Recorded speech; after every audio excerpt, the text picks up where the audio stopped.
इन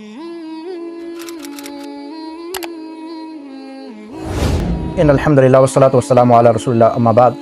सूरह बकरा आयत नंबर 264 में अल्लाह रब्बुल आलमीन अपने बंदों से, ईमान वालों से 8वां खिताब फरमा रहे हैं, या अय्युहल्लज़ीना आमनू ला तुब्तिलू सदक़ातिकुम बिलमन्नि वल अज़ा कल्लज़ी युनफ़िक़ु मालहु रिआ अन्नासि वला युमिनु बिल्लाहि वल यौमिल आखिर फमसलुहु कमसलि सफ़वानिन अलैहि फ़असाबहु वाबिलुन फ़तरकहु सल्दा ला यक़दिरूना अला शैइइन मिम्मा कसबू वल्लाहु ला यहदिल क़ौमल काफ़िरीन। अल्लाह ताला फरमा रहे हैं, ए ईमान वालो, अपने सदाक़ात को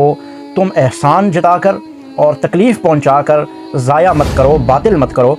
और कल्लज़ी युनफ़िक़ु मालहु रिआ अन्नास, वो शख्स के जो अपना माल खर्च करता है लोगों के दिखावे के लिए और अल्लाह पर और क़यामत के दिन पर ईमान नहीं रखता, उसकी मिसाल ऐसी है, फ़मसलुहु कमसलि सफ़वानिन अलैहि, कि एक पत्थर हो, चिकना पत्थर जिस पर बहुत सारी गर्द गुबार और मिट्टी पड़ जाए, फ़असाबहु वाबिलुन फ़तरकहु सल्दा, तो बारिश आए और उस पत्थर को साफ़ कर दे, बिल्कुल साफ़ सुथरा हो जाए, वो मिट्टी और गर्द गुबार उससे फ़ौरन ख़त्म हो जाएगा। तो ला यक़दिरूना अला शै, उस इंसान की, उस ईमान वाले मोमिन की मिसाल और मुसलमान की मिसाल भी ऐसे ही है कि जो लोगों को दिखाने के लिए माल को खर्च करता है और फिर माल देने के बाद एहसान जताता है, ये तकलीफ़ पहुंचाता है, तो उसकी मिसाल भी उस पत्थर जैसी है कि जिससे मिट्टी ज़ायल होगी बारिश की वजह से। अब वो ला यक़दिरूना अला शै, जो उसने खर्च किया है उसमें से वो कुछ भी नहीं पाएगा, उसका कोई अजर व सवाब उसको नहीं होगा। मिम्मा कसबू, जो उसने खर्च किया है उसका कोई सिला उसको अल्लाह की तरफ से नहीं मिलेगा। वो महज दिखलावा, रिया तो हो सकता है लेकिन उसका कोई फ़ायदा। वीडियो के नीचे सब्सक्राइब के बटन पर क्लिक करें, बेल के आइकॉन पर क्लिक कीजिए ताकि हर नई वीडियो की नोटिफिकेशन आपको मिल जाए।